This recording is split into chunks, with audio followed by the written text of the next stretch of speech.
Hi there, and welcome to How To with Ann Malum.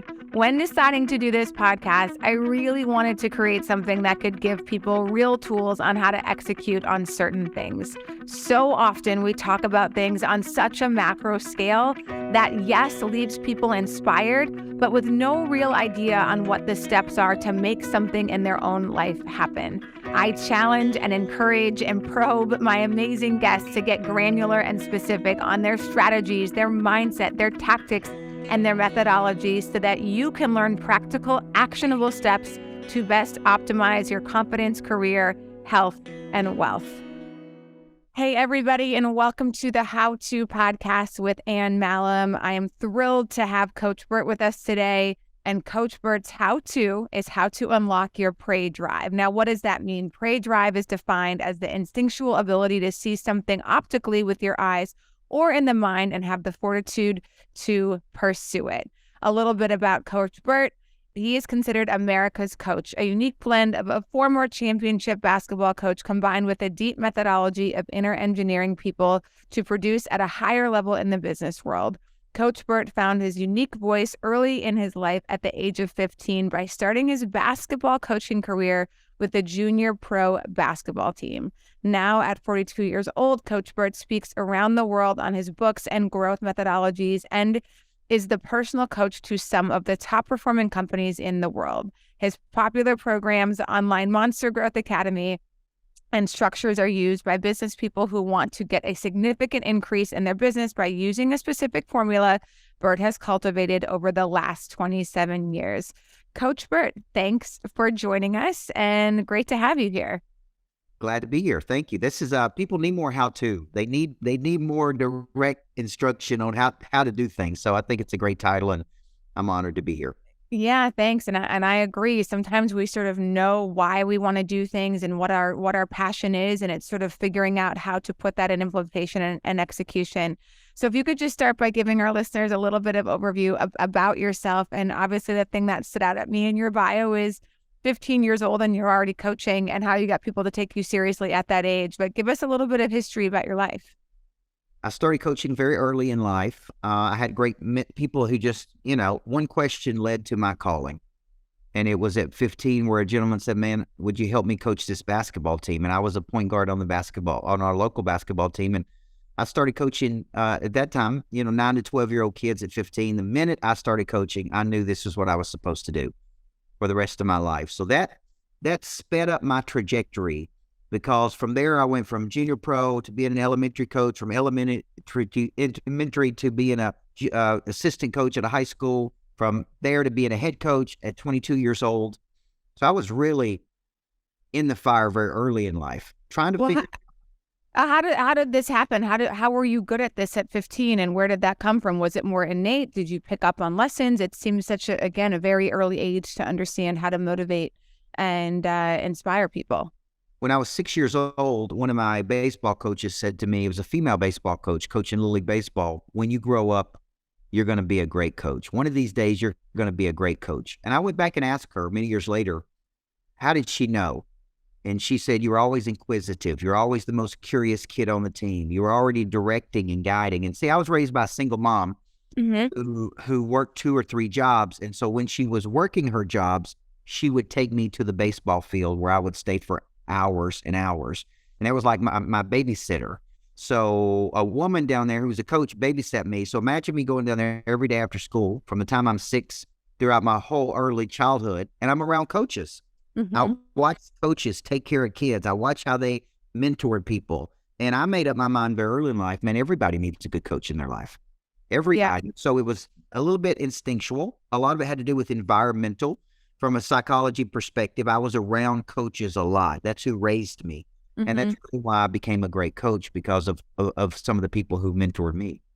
And what are those things that stick out to you? What makes a great coach and what makes a not so great coach? I think a great coach, it really understands how to activate 4 parts of a person's nature, okay? So think of a person that has 4 parts. They have a body, that's physical. They have a mind, that's mental. They have a heart, that's emotional.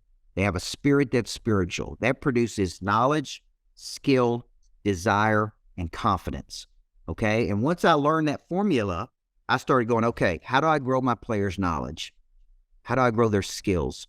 How do I grow their desire? How do I grow their confidence? And I really subdivided those parts and went to work on all 4 parts of their nature. Because of that, I became a specialist at activating all 4 parts of their nature, the whole person. And that really is what made me a championship coach, is I understood the whole person.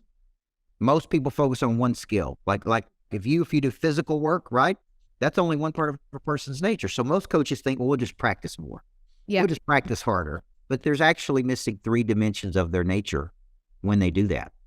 Yeah, that makes sense, right? And I think some of the best coaches, when you see and watch top people perform, I was just at a Lakers game on 2 nights ago, and got to see LeBron, and this guy obviously isn't the youngest player in the NBA anymore, and I've seen him play a couple of times, and the guy is just unbelievable. And then you start to read more about LeBron and how he lives his life, obviously his family unit, how much he takes care of his body, and he's super particular about all areas of his life, protecting, knowing that it's not just the physical standpoint. If you can't get yourself in a mindset when you're down 20 points, and not get frustrated, and there's a whole process that is probably going on in his mind that allows him to show up that way.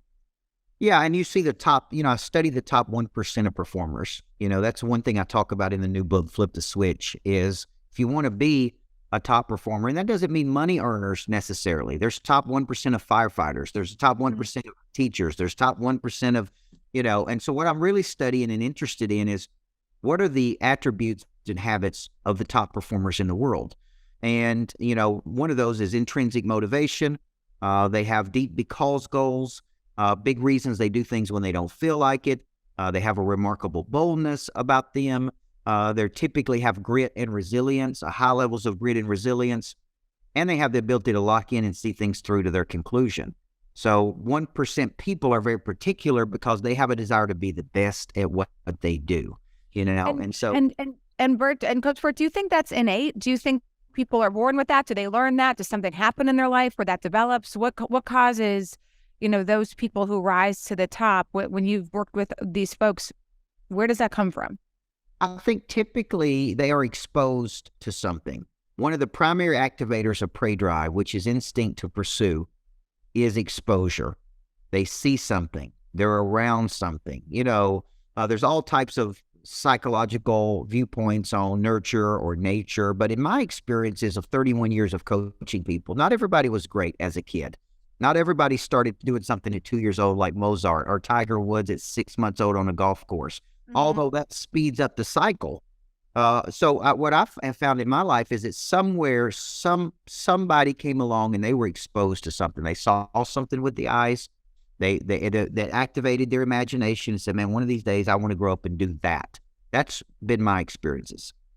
And how much of it is belief systems of people realizing, I can do that? And again, everybody's speaking and listening to this, and myself, you sort of think of you're putting yourself in these positions to wonder that. And, a lot of people ask me when I started my first nonprofit or first entrepreneurial effort of how did I have the boldness to do that? And it's the belief system, right? I can simply remember looking around. I was living in Philly at the time and asking myself the question and saying, gosh, one person, everything that I look and see and experience, one person had an idea and said, I'm going to take that idea and put it into action. Why can't that be me? Instead of thinking, well, that can't be me. I'm just not, special. I'm not whatever. And flipping that switch and saying, well, if everybody else has done these things that I'm looking at, why can't it be me? One of my favorite tools is called the sewer cycle and the success cycle. And the sewer cycle starts as a very practical thing, because I know you love practical things. This is something I teach my students. The sewer cycle starts with a conscious negative thought. I can't do it. I'm not good enough. This will be hard. We're in a bad economy. That produces an unconscious negative emotion, fear, doubt, worry, anxiety. That in turn causes the body to tighten up, get tense, feel pressure, raise the blood pressure, right? That produces a typical underperformance. But it all starts, notice what it all starts with. One, negative thought. Yeah. The success cycle starts with a positive thought. This is going to be fun.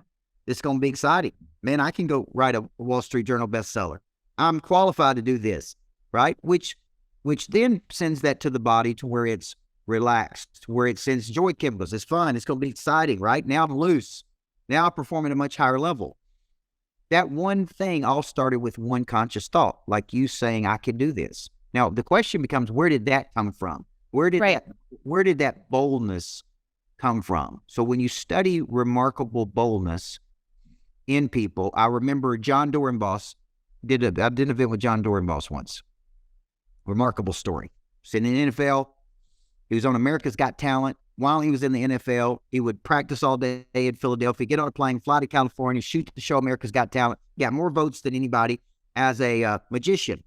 And then he would go home, imagine this, fly across the country, do America's Got Talent, get on a plane, go back to Philadelphia, and play. This is crazy. And he was so likable and bold. And I asked him, where did that come from? Your boldness. That's what people loved about him. And when he was young, he watched his father shoot and kill his mother as a child. And he watched it. He saw it with his eyes. And he said, if you've been through what I've been through, then you're not afraid of anything. And he translated that into this remarkable boldness. He actually got more votes than anybody's ever gotten on America's Got Talent, but he couldn't win because right when it came to the very last show, they had a football game. And he said, I can't not play in the game. And if he didn't perform, he got like a $75 million fine for not performing at America's Got Talent. So he had to bow out of winning America's Got Talent. Now, here's the interesting part. He got traded. While he got traded, they did a heart scan on him and found out he was about to die because of something that was going on at his heart. And it was because he didn't do America's Got Talent, because he played football, because he got traded, that they found the heart problem that saved his life. Isn't that amazing? Yeah, that is an amazing story. I love that.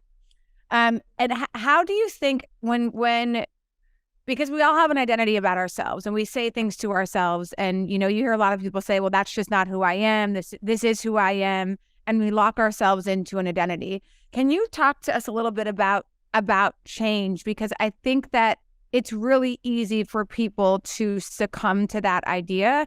And I want to hear from you, from your coaching business and working with folks.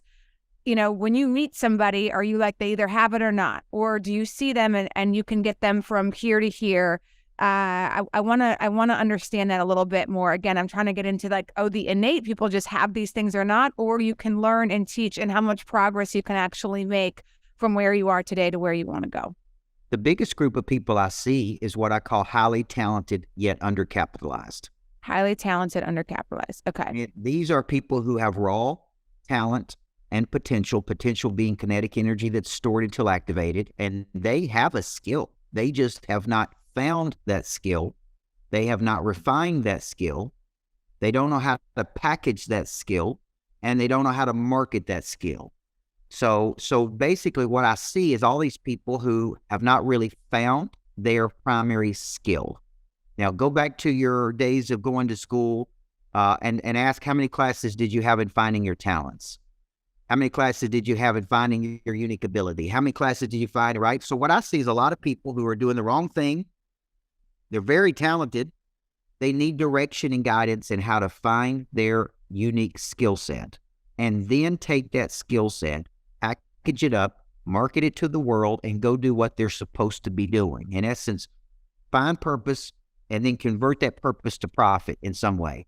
And so I see people like this all over the world. I actually created a whole division called the Greatness Factory, where we take those people in, we pour into these people, and then we find a way to use them where they can make money and we can make money. So we basically take these talented people in and go, you know what, with coaching and guidance and structure and discipline, you can go do this.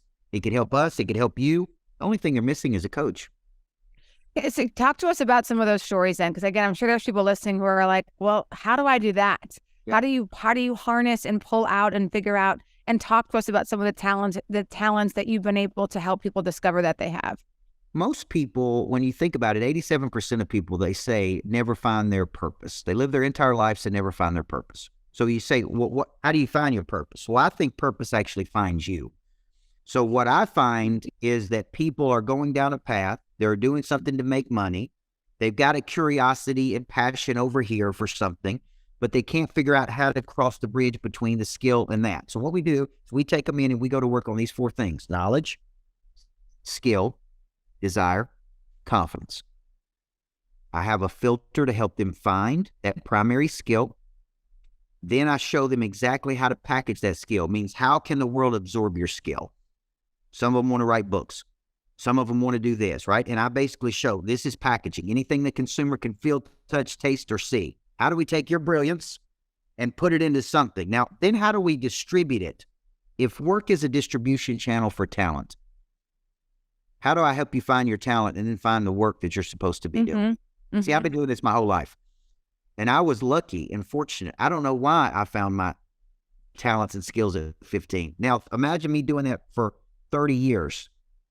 You just get better and better and better and better and better and better. Repetition and role play and testing and simulation. And so what I do is bring people in. So think of a real estate agent. Here's a tangible example. He was doing 35 transactions a year. They called him Good Time Tommy. He was a goofball. He didn't take anything serious. He was living at home with his mama at 35 years old. Okay? I start coaching him. He looks at me. For the first year, he just does this. Never takes a note. Never does anything. I'm thinking, this guy doesn't get anything I'm teaching him. The truth is, he was getting everything. Fast forward 6 years later, he's doing 250 transactions. He went from making $50,000 a year to $100,000 a month. Changes his whole life. What did he need? Structure, discipline, coaching, guidance. And here's what he does. He doesn't even like selling real estate. He's mentoring young men, typically 18 to 25, who did not have a father figure like him, who were rough and unpolished. He recruits them to his team. He coaches them. He mentors them. He takes my coaching, applies it to them, and they sell the real estate. So he's not even selling real estate. He's really mentoring young men through the vehicle of real estate. That's a good example. Yeah, that's a great example. And so if someone comes to you, what's the first of those categories? You know, Coach Burt, do you get somebody's, again, you talked about structure. Do you just say, how do you get them in that place to figure these things out? What are some of the specific things you have them do? I ask very specific questions like this. So if a person watching this today says, look, I don't know what my talents are. I don't know what my abilities are. I know I'm supposed to be doing something. I ask 4 questions. 1, what do you love doing? Yeah. What do you love doing? What are you curious about? Right? And people typically tell me, man, I'm really curious about this. I really love this. Okay. Then I say, what are you really good at doing naturally?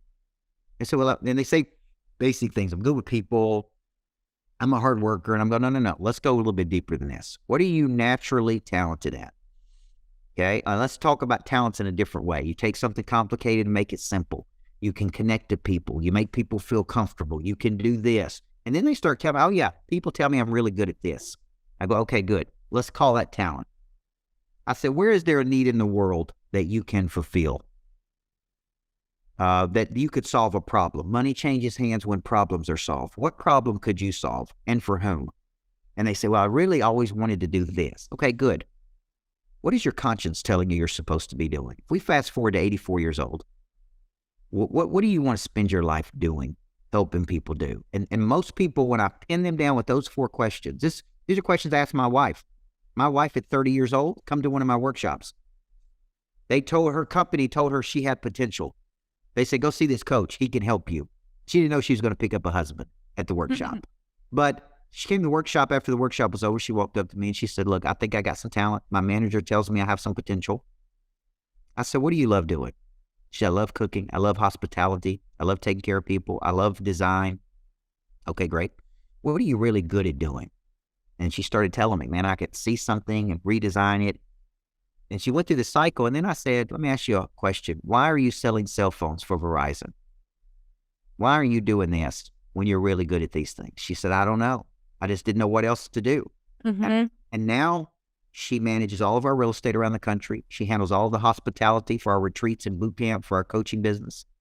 We do a couples retreat on how to live with a difficult person like me.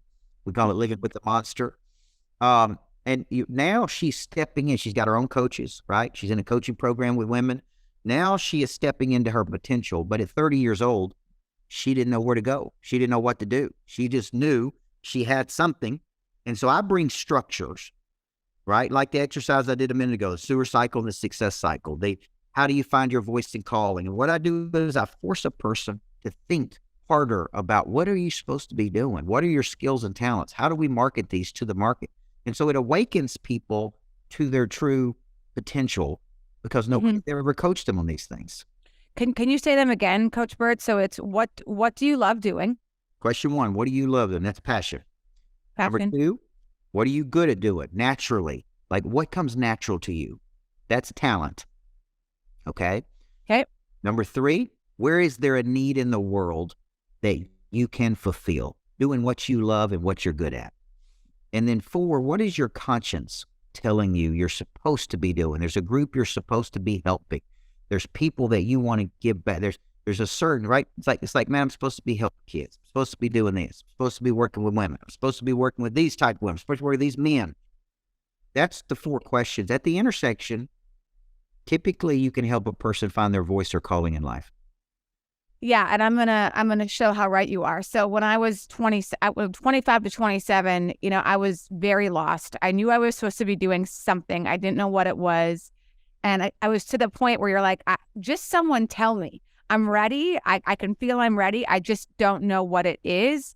And I had been running like crazy at that point in my life. Running was something that was very a staple. It made me feel like I could fly. I knew I had this way with people that they responded to me. I knew I could connect with people in a really special way and get them to believe in themselves, and I was just like, I just don't know how to put it into action.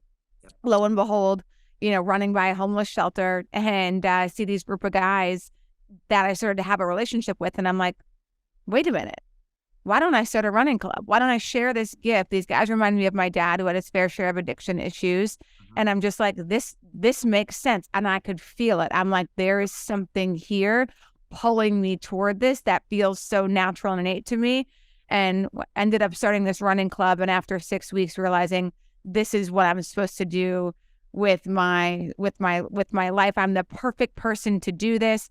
I know how to build this. I know the marketing and the branding, which was things, all these pieces just started to come together in that way. And even though nobody else saw it and thought that, going all in on this idea might have been wild and crazy and maybe a little irresponsible, because of that process of just going through and like, no, I am the perfect person to do this, to motivate these individuals, to get attention for this issue, to help people see homelessness differently because of my dad and all of those things. So I think that formula, what do you love doing? And you probably hear this a lot too, where I'm like, I ask people the same question, what do you love? Oh my God, I love to ski.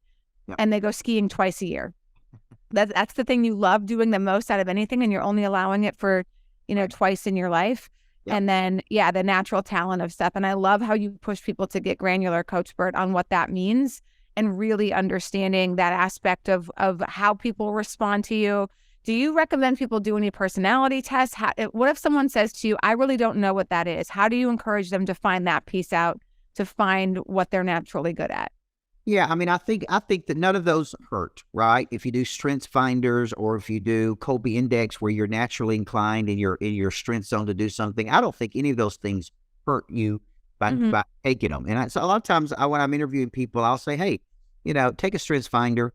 Let me just see what your top 5 strengths are. But actually, I believe there's a difference there between your true talent and unique ability and just some strengths, right? It's like, hey, you're good here. You could have 5 strengths and go, well, you're really good at these 5 things. What could you be the best in the world at? Mm-hmm. What are you uniquely qualified? So you said something a minute ago that a lot of people don't tap into, which is their past. I'm really paying you for your past. Your past helps me to build my future. Mm-hmm. Okay. And when you go into the past, you go, and I have this unique thing and I was raised this way and this happened to me with my dad and I learned this and I do this. And that really makes your skill set unique. Okay. And a lot of people don't know how to go back and like look at their past and package up their past. And then ultimately say, man, this is the bridge of who I want to help here. Yeah. Yeah, I mean, our past says a lot. I mean, whether it's personal relationships or professional or something, right? I think it's a very good guide to realize what impacts you, the emotions you have, how you respond to people. And for me, the therapy was a big help in that category as well. And what, when I see this in people a lot too, and I'm wondering what you tell folks, after I started back on my feet, and even now today, a lot of people reach out for advice, and they're like, I'll give you an example. This one guy reached out to me, and he said, I really want to help underprivileged kids learn how to play music. And my response was, then go teach underprivileged kids how to play music. They make this complication in their head of, funding and structure and programming. And the advice I usually give, Coach Burt, is you don't know what step 3, 4, and 5 is without doing step 1. You just need to find somebody who you find is underprivileged, wouldn't have access to learning the violin. Go teach that individual. And then by doing that, you will find out what the next step is. Do you find a lot of people want to go from here to here? And it's like, you can't do that. You just have to start with step 1. Yeah, and it reminds me, because we have a success school for students where we teach students the habits of the top 1%, 10 to 17-year-olds, 17 to 22-year-olds. And everybody told me not to do it, right? Everybody said, there's no money in education, there's no this. And I said, look, I'm not worried about that. I was a high school teacher and coach. We help kids be successful. Those were kids from all walks of life, right? One parent, no parents. And so I go and say, look, what's the next thing we could do? What's the next decision we could make? But a lot of people get all complicated, like they just said, right. Like, hey, got a desire, go do it. Go figure it out, right? And just start. And in the new book, I talk a lot about this. When in doubt, take an action. Right. When you don't know what to do something. Call somebody. Who can help me? How do I get started? Because there's plenty of opportunity. It's just we get caught up in the mechanics of doing something, so we don't do it. And I say, don't get caught up in the mechanics. Just get started. Yep. Yeah, and I think people can easily talk themselves out of things when they go down the list of, oh my gosh, it feels like so much work. Or they go down the diabolical nature of things and think like, well, if I try to do that and start a business and it doesn't work out, and then I'm going to lose all my money, and then I'm losing my home, and then my wife or husband's going to leave me, my kids are going to resent me, I'm not doing that. And it's just like, that situation is so unlikely, but it goes back to making sure, one, you really have a reason why, and the chances of it being successful, because there's so many different ways that something can be successful, has a much more higher probability than the failure piece, especially if you're driven so much to make it work. You talked about the habits of the top 1%. What can you share what those habits are? Yeah, and they're really interesting. One, remarkable boldness.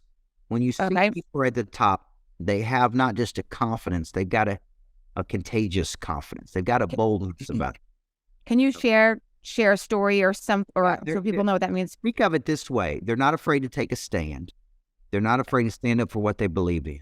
They're not afraid to make a post that could polarize people. They're not afraid to put themselves in a place they could fail. They're just bold. They're willing to say things and do things other people are not willing to do. They're willing to take risks other people are not willing to take. They may have a different relationship with money than some people do. And give me 3 names of people that all our audience would know that you think has unbelievable, remarkable boldness.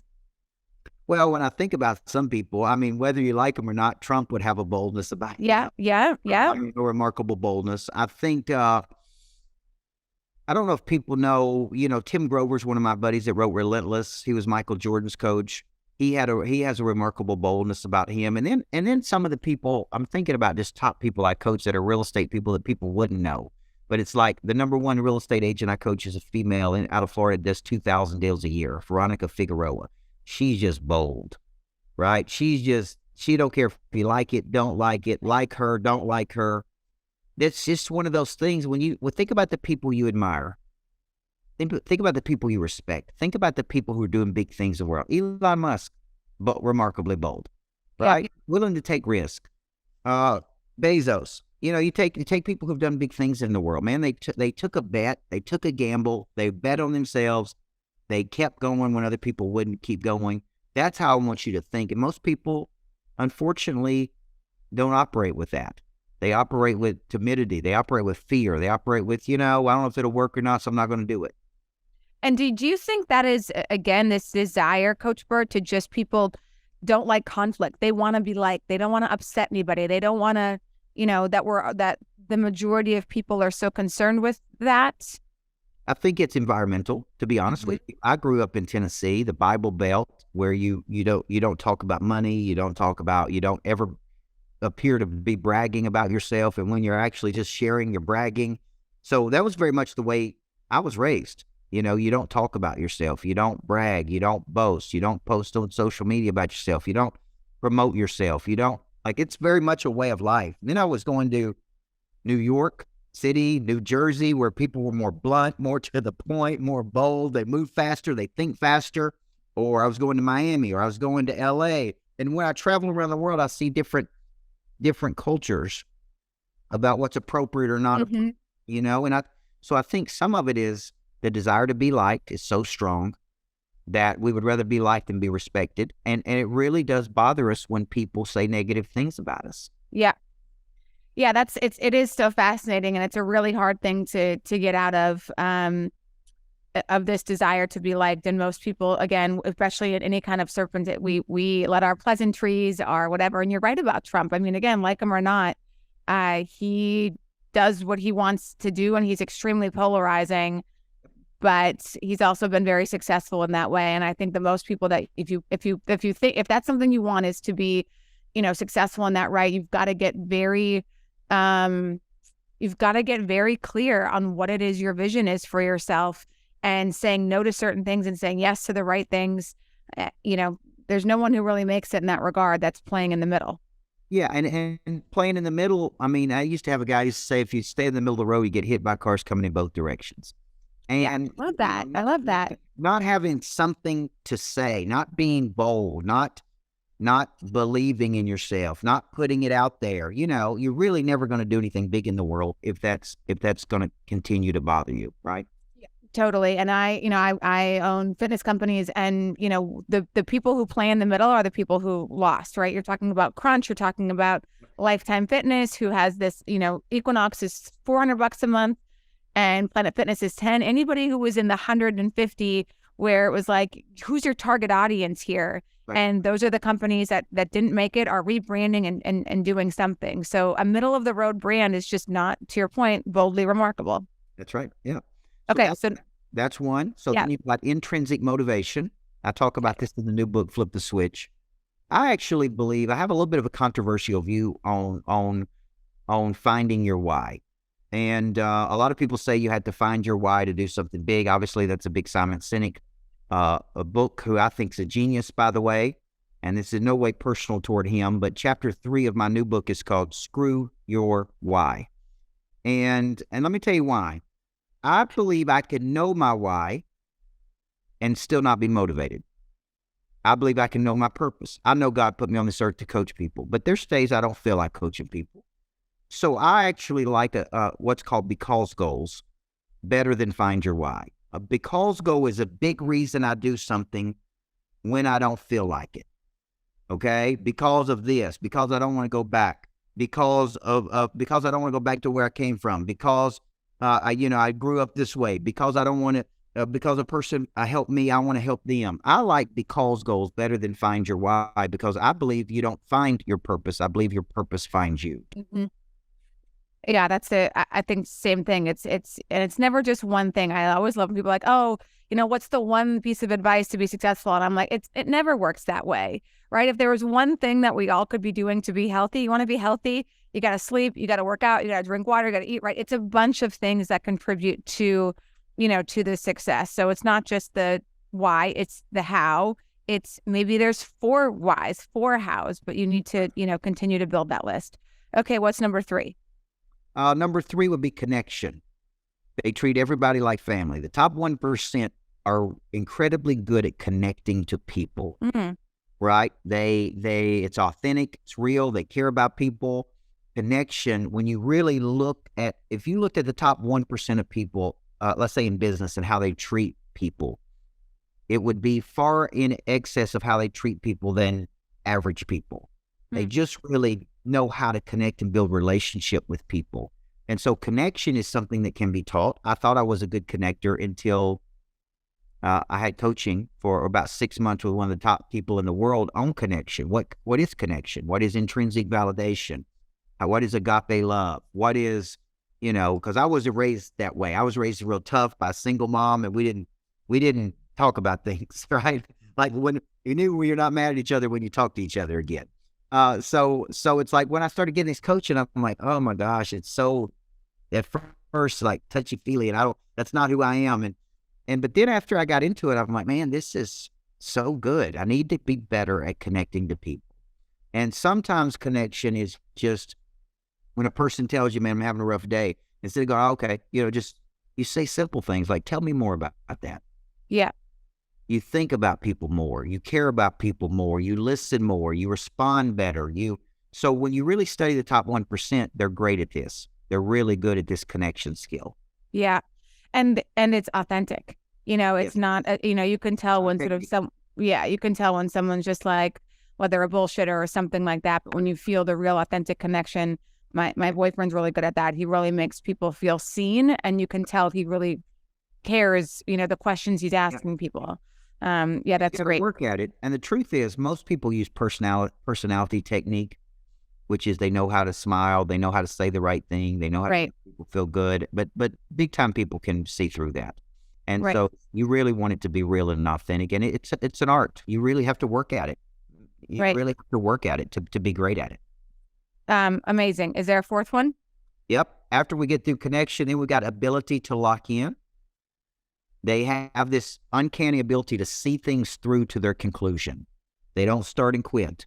When other people want to quit, the top 1% doesn't quit, right? They did all these studies during the pandemic of different industries on who kept winning, and the top 1% kept making money and kept winning when everybody else struggled. And so how is that? Well, they got grit and resilience, which is the fifth one. They got ability to lock in. They got remarkable boldness. So in their world, we don't lose. We just figure it out, man. Yeah.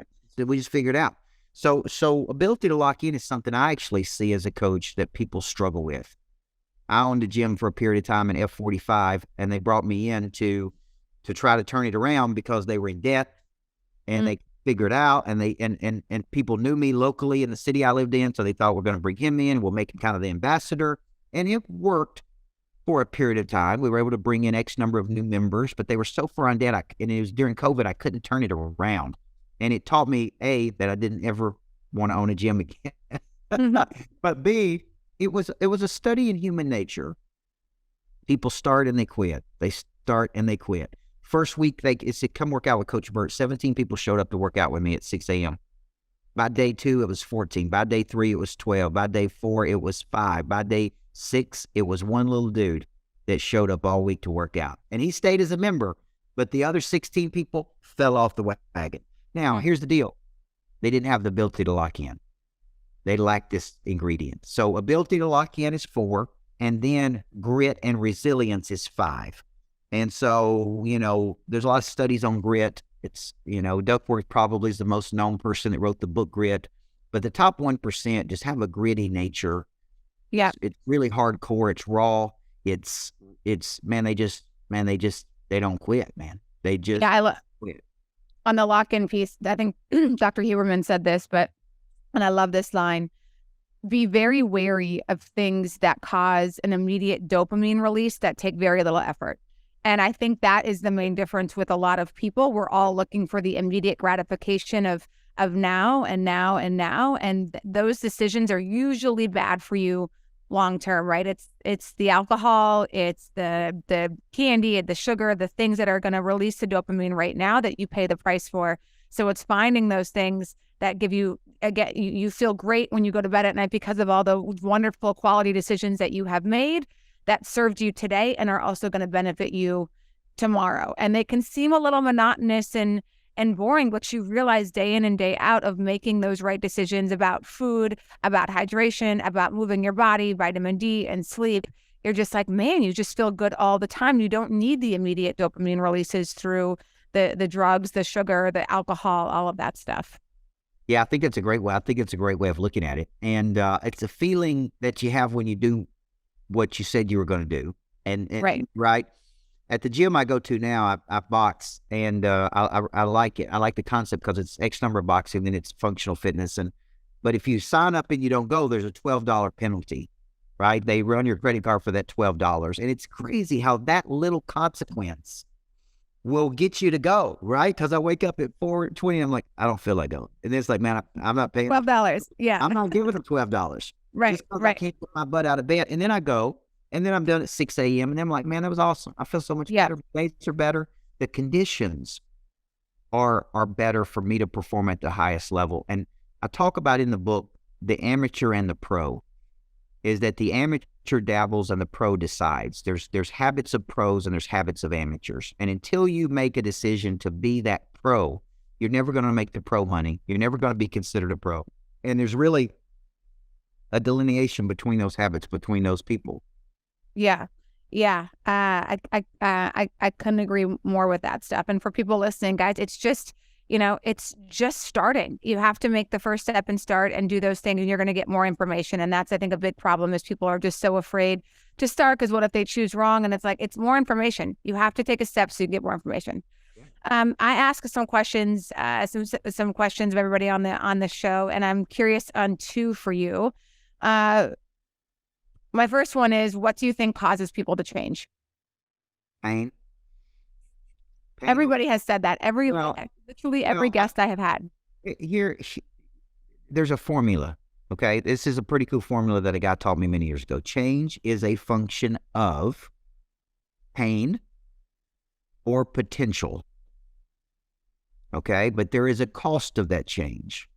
And if the cost of that change is perceived to be greater than the pain or potential, a person stays the same.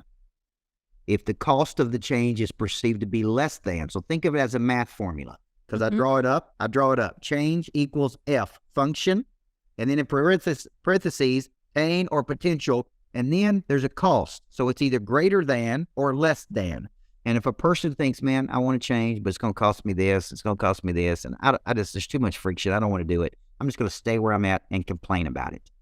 So what I find as a coach, and I think about my own life, okay, this is why I like the book Power of Regret by Dan Pink, the new one that he has. Okay. He's actually saying that regret, we're taught our whole lives not to have any regrets. Live your whole life and not have any regrets. The truth is, sometimes regret causes us to change. When we really screw something up and we really regret it deep at our core, that gives us the initiative to change, right? And that's what he's saying. It's not all regret is bad. The power of regret can cause you to change. So in my life, I know a lot of people think pain. So people hire me as a coach for two reasons, right? I've sucked and I want to get better, and I'm not producing enough money, or man, I'm already really good and I'm making $500,000 a month, but I lost my prey drive and I want it, but I know there's another level for me. Right? So potential. So when you think about which one changes people, what potential is that a positive motivating factor and pain a negative motivating factor? To me, it doesn't matter as long as it activates the prey drive inside of a person to change. Yeah. Yeah. I think that's a really great formula for people. And people do it anyway. They just can't articulate it, right? We all know when we don't change, or like, oh, that wasn't worth it to me, but thinking through the why wasn't worth it to you. Was there enough difference? It's like people don't break up with people, right? Their relationship or something. Well, it's not that bad. What if I don't find anybody better? So they're making a decision to stay in something that's mediocre because of the idea of not finding something better, or not finding anybody at all is much worse than staying in the current relationship. I'm laughing because that was me. I stayed in a relationship for 2 years with a person that had rules. Okay. And she was married and divorced. And the rules was I could only see her when she didn't have her daughter. She didn't want it. So I could only see her every Tuesday and every other weekend. Okay. So for 2 years, at first I thought this is the best relationship ever. Like I'd see you one day a week and every other weekend, and the rest of the time I could just do whatever I want to. At first it was cool. And there's like, my buddy came to me and he said, look, do you want to get married? And I said, yeah. He's like, do you want to have kids? I said, I think so. And he said, it's never happening with her. She's got all these rules, all these boundaries. He's like, what's wrong with you? I stayed in that relationship for 2 years because it was comfortable. It was just, I got somebody there to talk to at night, talk to somebody on the phone. It was more companionship. But to your point, she had to break up with me. I would have just kept hanging out in the relationship, right? And then when she broke up, I was like, well, why are we breaking up? She's like, this is not a relationship. This is stupid. And it was stupid. So Yeah. sometimes it's a good thing that it happened that way, or I wouldn't have been married with the 3 kids I have today. Yeah, exactly. And we do that with jobs as well. It's like, my job is not great and I want to bitch about it, but what if I have another job and I hate my coworkers even more than I hate these guys? Or, I don't like the job I'm doing, so we end up staying. Okay, my last question, and then I want to recap, and then I want to know where people can find you. My last question is, and I think that success for all of us changes, and hopefully it changes throughout our life if we're really living in a big way. So for you today, Coach Burt, when you put your head on your pillow at night and you're thinking about your day or whatever frame of, mind you're in, how do you define success for you in this moment today? You're right. It has changed over the years, because for a decade it was just winning championships. I was married to winning. That's where I got all of my identity. Today it's setting targets and pursuing targets. Success to me is progress. Progress. Yep. Success to me is, at the end of the day, I've had a good day. Like, I'm trying to make this new book a Wall Street Journal bestseller. I've never had a Wall Street Journal bestseller. I didn't know how to do it. And so whether I hit it or not, I know that I've really put the work in, and I learned something. And there's no loss, there's only learn. So to me, success is progress toward a worthy goal. Let's put it that way, a worthy aspiration, a worthy dream. Yeah. And the reason I love asking so many people this question is because I get so many different answers, and I want to try to help people realize that the definition of success is totally individualized, and it's personal, and it changes throughout different stages of our life. You could have asked me probably 20 times in my life, and I would have given you different answers. And the people that I talked to, the guy I talked to last week, said peace of mind. Yep. I'm like, that's a great answer. And for someone else, who's in their 20s, that might look very, very different. We'll have to figure that out. All right, guys, I think the biggest takeaway here for you to figure out, again, your potential, if you're feeling lost or fulfilled, are those things to write down. What's your passion? What's your natural talent? How can you use those things to solve a problem? And what does your conscience tell you? Did I get that right? It's good. Yep. Okay, great. Answer those questions. It'll be a well-worthy podcast. Yeah, and forcing it to write down, like write it down and have a conversation and try to get as granular as possible. That's right. Okay, amazing. And where can people find you, Coach Burt? What's the best way to learn more from you, learn about you, get in touch with you? Go to coachburt.com. And the biggest thing, if they like this interview, is just go purchase that book, Flip the Switch. And I'm doing a book club. I'm calling it Not Your Mama's Book Club. And it's 8 weeks with me for every person that purchases the book. As long as they let us know they purchased the book, it's 8 weeks of coaching with me. Yeah, amazing. We would just say, hey, man, this is my way of thanking people for buying it. And it gets to spend 8 weeks of me breaking it down, and I wrote it. So I know it inside and out. So that's what I would tell people. Go to Amazon and get the book, Flip the Switch, and then get in that 8-week book club with me by emailing me and just letting us know that you purchased the book, and you'll get in there and get the coaching. Well, and if they sign up for the book club and don't show up, you should just charge them $12. That's exactly right. Consequences. Consequences change behavior. That's right. Well, thank you so much for all your time and knowledge today. Really appreciate it. And take care. We'll talk soon. All right. God bless you. Thank you. Thank you. Thank you.